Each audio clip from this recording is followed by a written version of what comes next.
I swear to God, this whole thing still gives me chills, thinking about that night when I realized the horrifying truth. My perception of reality shattered, questioning everything about what I experienced during that eerie late-night journey home, deeply unsettling my very soul to its core. It was a Friday, around 2 a.m., after a long shift at the diner, and all I wanted was to get into my apartment bed quickly. My phone battery was critically low, adding an extra layer of anxiety as I frantically requested an Uber from the desolate street corner, shrouded in thick fog. The app showed Arthur in a silver sedan just 2 minutes away, a detail that provided a fleeting sense of relief in the oppressive silence surrounding me. I remember his blurry profile picture, almost like a smudge, which I oddly dismissed as a minor technical glitch then. A moment later, a silver car pulled up silently beside me, its headlights piercing the thick, swirling mist with an unnerving intensity that sent a shiver down my spine.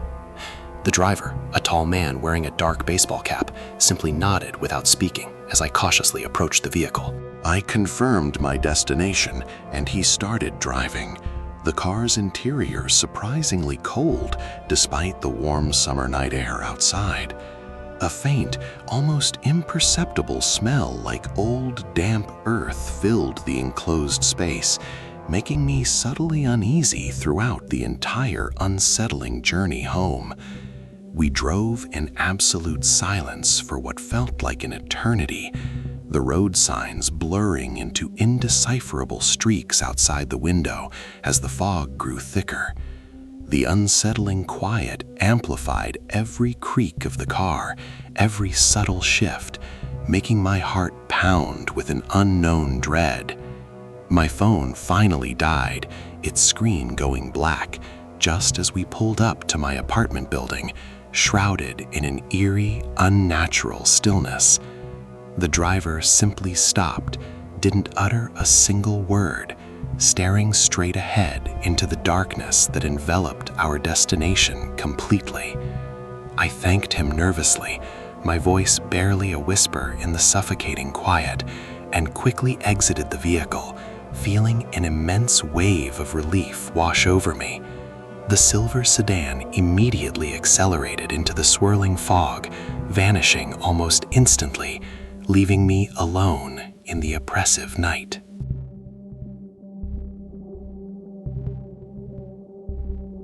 The next morning, still slightly disoriented from the previous night's strange encounter, I charged my phone, intending to give Arthur 5 stars.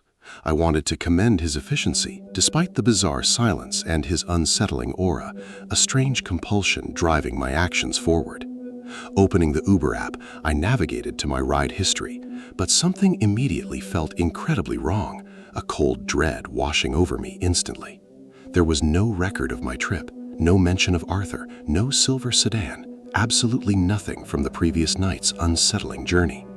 I checked my bank statements, thinking perhaps a glitch erased the app's history, but there was no charge from Uber whatsoever, which deeply confused me.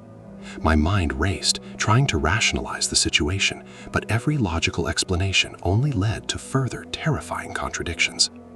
Panic began to set in, a cold, creeping fear, as I desperately searched through my phone's call logs and messages, hoping for any trace of the interaction. It was like the entire night had been erased from existence, a terrifying void where a concrete memory should have been. I even checked my front door camera footage, though I rarely did, hoping to see the silver sedan arrive and confirm my sanity. Instead, the footage only showed me stepping out of thin air, appearing suddenly on my porch, utterly alone in the chilling darkness. My heart pounded, a frantic drum against my ribs, as the impossible reality crashed down on me with terrifying force, leaving me breathless. I couldn't explain it, couldn't rationalize it. The driver, the car, the entire ride home simply never, ever existed in any tangible form. To this day, I avoid that street corner entirely, and every silver sedan sends a sickening jolt of fear through my entire body. I constantly wonder who or what actually brought me home that terrifying night, and where the phantom Arthur truly disappeared to without a trace. Sometimes, late at night, I still catch myself staring at my phone, half expecting Arthur to appear in my ride history, a ghostly reminder of the impossible journey. It's a haunting secret, forever imprinted on my soul, making me question everything I thought I knew about reality's fabric.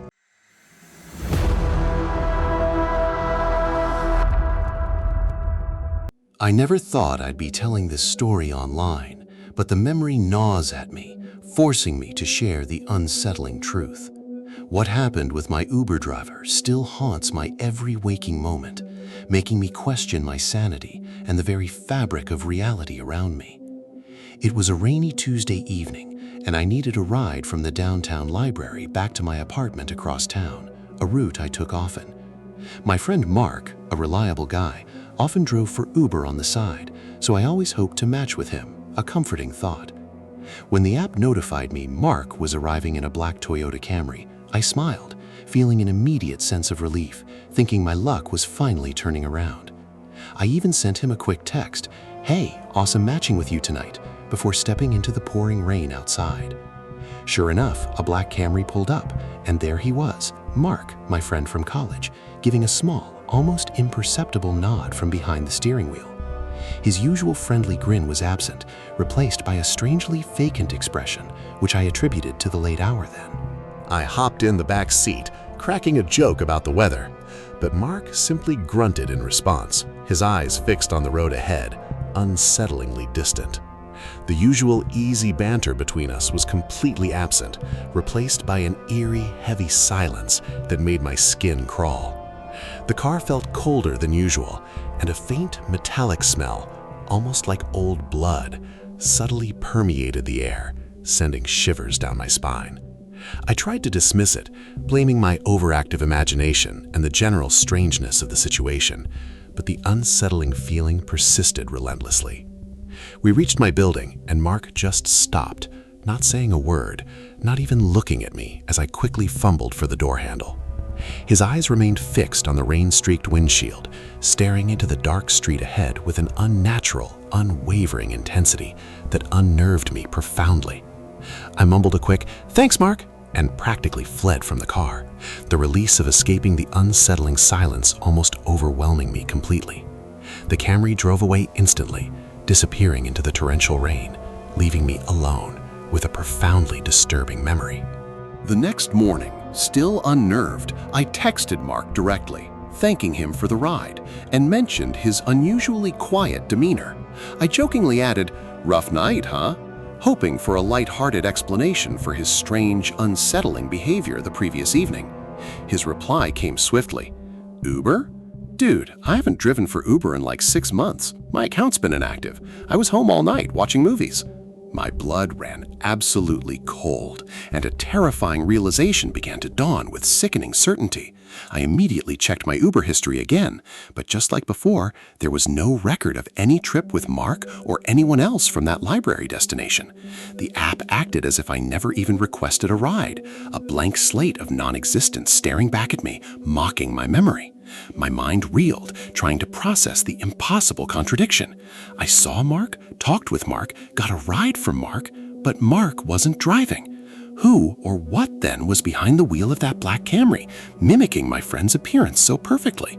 I called Mark, his voice calm and normal, which only amplified my growing terror and utter sense of profound confusion.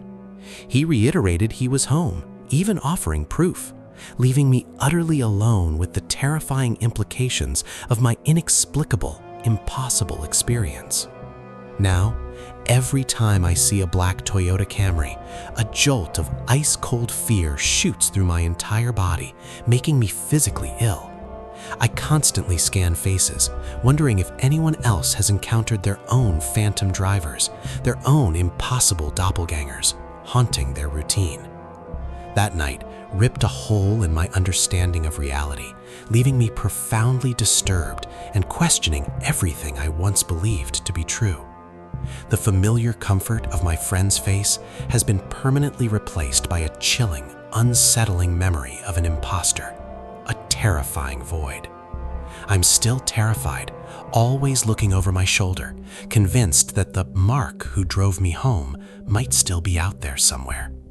He's a chilling, unsettling reminder that sometimes the most mundane parts of our lives can hide the most profound and terrifying truths imaginable.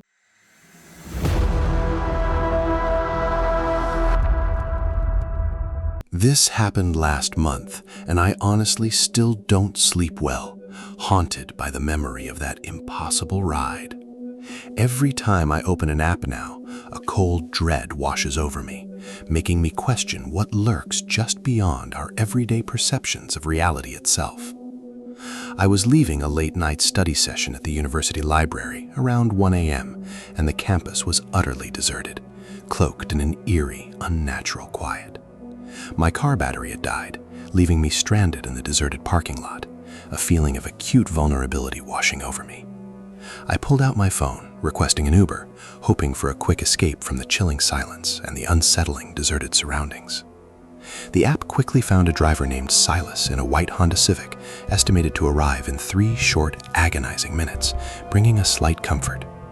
As I watched the map, the car icon for Silas seemed to move erratically, sometimes pausing, sometimes speeding up and possibly fast. It felt like the map was glitching, an unsettling detail I tried to ignore, blaming the unreliable campus Wi-Fi signal at that late hour.